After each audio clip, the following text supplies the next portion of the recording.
গানের দিকে যাচ্ছি, ঠিক আছে? নাচ গান হবে, সবাই মিলে হবে। কি হবে তো চিনি দিদি? আমার নাচ।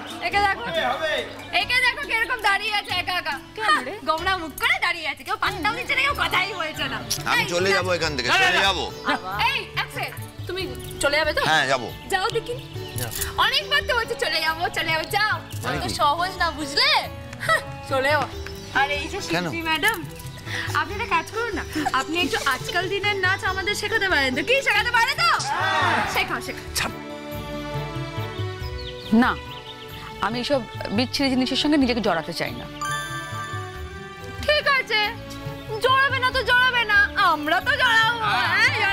কিন্তু আর তো মিষ্টি খেতে হবে, চিনির মিষ্টিটা নিয়ে আসো না। চালাও না, যাও গানটা চালাও।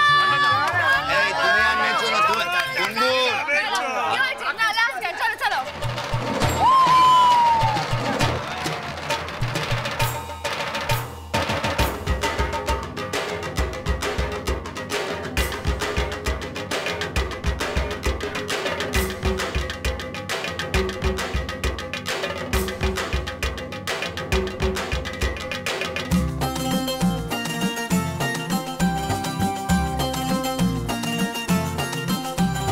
ঢাকের তালে কোমর দোলে খুশিতে নাচে মন, আজ বাজা কাসর জমা আসর থাকবে মা আর কতক্ষণ।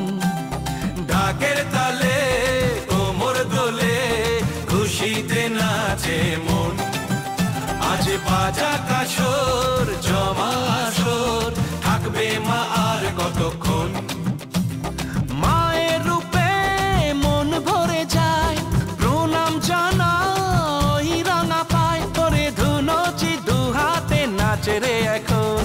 ঢাকের তালে কোমর দোলে খুশিতে নাচে মন, আজ বাজা কাসর জমা আসর থাকবে মা আর কতক্ষণ।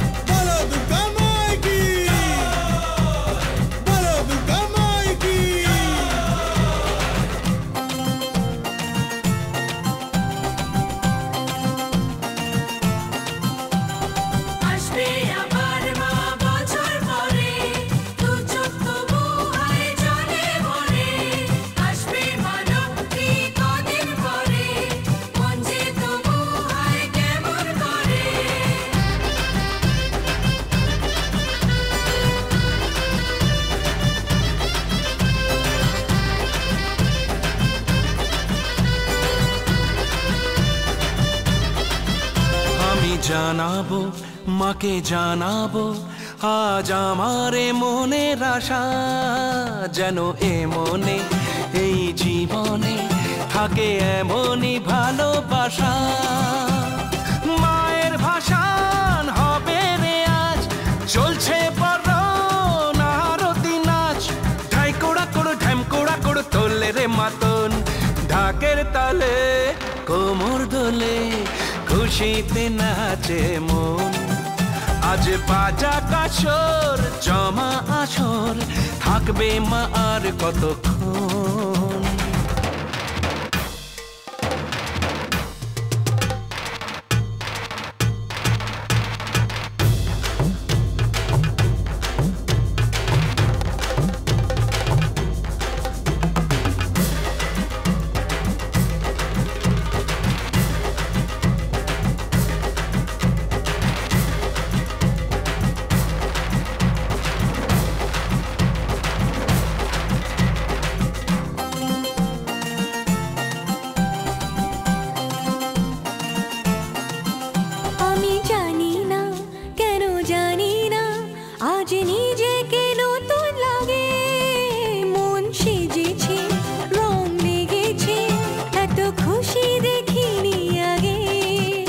আমি পেয়েছি ফিরে পেয়েছি কত দিনের পরে হাসি, তাই মনে হয় শুধু মনে হয় যেন এভাবে সুখে ভাসি।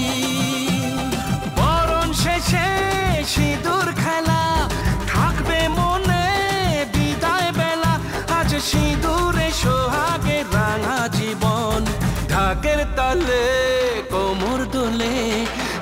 নিতে নাচে মন। আজ বাজা কাসর জমা আসর, থাকবে মা আর কতক্ষণ।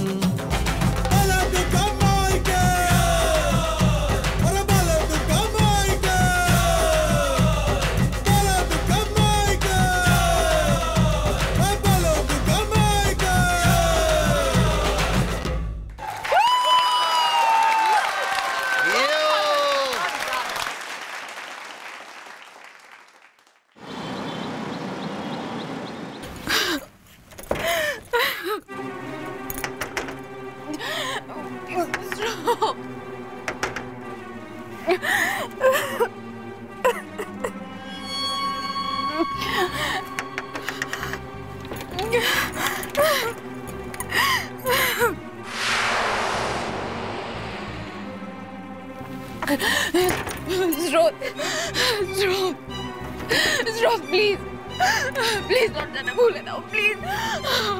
আমি আর এখানে থাকতে পারছি না, প্লিজ আমি এখান থেকে চলে যাবো প্লিজ। স্রোত স্রোত স্রোত আমার ফোনটা দাও প্লিজ। তোমরা আর কতক্ষণ আমাকে আটকে রাখবে? স্রোত স্রোত এই তুই ওখানেই থাক, ওখানে সব ব্যবস্থা আছে। আর এমনি তো এখন দরজা খুললে তোর পিঠে কয়েকটা বেতি ভাঙবে, তার থেকে দরজাটা বন্ধই থাক। আর শোন, এই যে বারবার বিরক্ত করছিস না, এই ন্যাকা কান্না কাঁদছিস, যদি আশেপাশের লোক শুনতে পেয়েছে রে, তাহলে তোর একদিন কি আমার একদিন। থাকো থাকো থাকো, খুব তো বার বেড়েছিলে, হ্যাঁ ডানা গজিয়েছিল। প্রথম থেকে বলেছি কথা শুনে চলো, কথা শুনে চলো, তা না বেশি বেশি। সুখে থাকতে ভূতের কিল খেয়েছো তুমি মা, হ্যাঁ? আমার বাবুর বন্ধুদের বাড়ি থেকে তাড়িয়ে দিয়েছো তুমি, হ্যাঁ? এত কিসের জেদ তোমার? হ্যাঁ, তাও তো কতগুলো মদ গিলেছো। বলবো তো তোমার বাড়ির লোককে, অবশ্য বাড়ির লোক তো মুখও দেখবে না, বলেই বা কি লাভ? তারা তো তোমার মুখও দেখবে না, তোমার কোনো কথাও শুনবে না। থাকতে তো হবে সেই আমাদের সাথেই। আমাদের সাথেই যখন থাকতে হবে, তখন আমাদের কথা শুনে তো তোমাকে চলতেই হবে। শুধু শুধু এই কষ্টটা নেওয়ার কোনো দরকার ছিল না, হ্যাঁ? আরে আরে আমার বাবু তো তোমাকে শুধু শুধু আটকে রাখিনি, তাই না? হ্যাঁ, বাবুর কম ক্ষতি করেছো তুমি। আমার বাবু এখন কি করে ওর বন্ধুদের সামনে মুখ দেখাবে এটা ভেবেছো? আর কতক্ষণ তোমরা আমাকে এখানে আটকে রাখবে স্রোত? আমার বাপের বাড়ির দরজা আমার জন্য বন্ধ হয়ে গেছে, কিন্তু পৃথিবীটা তো আমার জন্য খোলা আছে। আমি যেখানে দু চোখ যাই আমি চলে যাবো। স্রোত প্লিজ দরজাটা খোলো প্লিজ। আমার অনেক সংসার করা হয়েছে, প্লিজ প্লিজ আপনারা দয়া করুন আমাকে প্লিজ। চুপ চুপ, তখন থেকে বুঝিয়ে যাচ্ছি বুঝতে পারছে না। প্যান প্যান প্যান প্যান করেই চলেছে ঘরের ভেতর থেকে, একটা টু শব্দ যেন শুনতে না পাই আমি। হ্যাঁ, খুব শখ হচ্ছে না এখন ঘর থেকে বেরোনোর? কথাগুলো আগে মনে পড়েনি, বদমাইশ মেয়ে কোথাকার। এই তোমার জম আমি, ঠিক আছে? আর তোমায় কিভাবে শায়েস্তা করতে হয় আমি খুব ভালোভাবে জানি। তুমি শুধু দেখো আমি তোমার কি অবস্থা করি। বাবু বাবু এবার দেখো কেমন লাগে। বাবু, ওর ফোনটা কিন্তু বাজছে।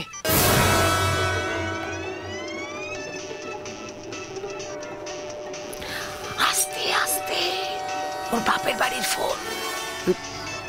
বাপের বাড়ি ফোন আসছে কেন? ওর বাপের বাড়ির লোক তো বলেছিল যোগাযোগ।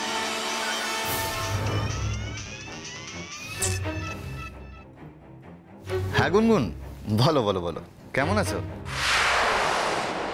এ কি তুমি?